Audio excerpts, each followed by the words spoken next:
Outra configuração importante antes da geração de boletos é a configuração de juros, multas e descontos que serão definidos nesse boleto. Como que eu faço isso? Basta ir em Configurações, Config Cobrança e ir na aba Multas, Juros e Descontos. Aqui eu vou definir então qual o valor de percentual de multa pelo atraso, que geralmente é 2%, o valor de percentual de juros por mês, que geralmente é de 1%.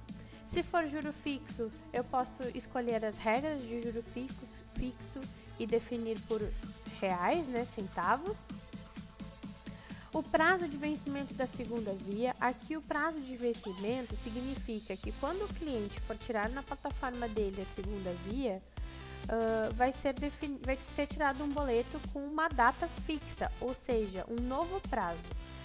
Exemplo, 3 dias após a data original. Então, se eu cliquei hoje, dia 25, automaticamente a minha segunda via fica para o dia 28, né? Bloqueio da emissão da segunda via. Aqui o bloqueio é para bloquear o morador que ele entre lá na plataforma dele, no acesso ao morador, e tire essa segunda via. Então, para casos como, por exemplo, tem baixa devolução ou protesto, eu preciso bloquear conforme o que está configurado na minha conta. Se está configurado que em 30 dias o boleto será baixado, então eu tenho que também bloquear o morador de retirar esse boleto após 30 dias depois do vencimento. Se eu tenho uma taxa de administração em porcentagem, né, e quantos dias, o total de dias que essa taxa será cobrada, e um texto de instrução, que é apenas um informativo que também consta no boleto. Eu tenho que definir também os modelos de boleto que eu quero utilizar. Eu tenho o boleto padrão, que é o boleto aquele do banco que estamos acostumados. Temos o boleto, que é o relatório completo, que é o mais utilizado com a gestão transparente, onde eu tenho o balancete, o extrato das contas bancárias e também a composição da taxa. Então, eu tenho aqui o balancete, o resumo da movimentação e também a composição da minha taxa bancária, o que contempla dentro desse boleto que eu estou pagando. Outra opção é sem a composição da cobrança, então só o balancete e o extrato. Então, temos essa opção também, né? E a terceira opção é somente a composição da cobrança, ou seja, somente aquilo que eu estou cobrando dentro do boleto. Eu tenho essa opção com gráfico ou sem gráfico e eu posso optar por ela e eu posso optar pela opção que fique melhor para mim. Nos casos de boleto que tem relatório, como os casos aqui de balancete e extrato, por vezes o balancete de vocês é muito grande e não cabe dentro do local específico para ele.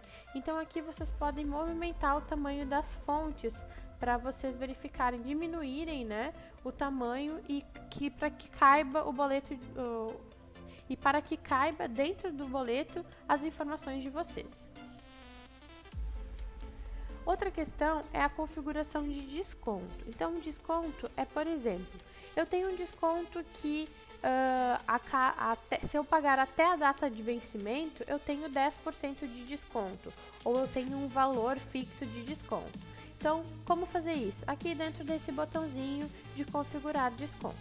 Então, ele pede para definir se você vai definir esse desconto para uma cobrança lote, uma cobrança avulsa, para um acordo ou para uma área comum. Eu posso ter vários descontos para cada uma delas, não tem problema nenhum. Se vocês estão se perguntando o que é uma cobrança lote e uma cobrança avulsa, não se preocupem. Como vocês ainda têm direito a 2 horas de consultoria que serão definidas para a área financeira, vocês vão entender um pouco melhor o que a gente está querendo dizer em relação a isso. Geralmente a gente usa a cobrança lote, ok? Vou definir o nome da configuração que eu quero, como eu desejo atribuir o desconto, né? Se vai ser numa data fixa ou se vai ser numa data dinâmica, ou seja, se eu escolher a data dinâmica, significa que a data limite será a data do vencimento do boleto, e a data fixa eu posso definir, por exemplo, até 20 dias, até o dia 20 de cada mês, ou até o dia 5 de cada mês, né? Posso definir se eu vou atribuir o desconto em percentual ou em reais, né?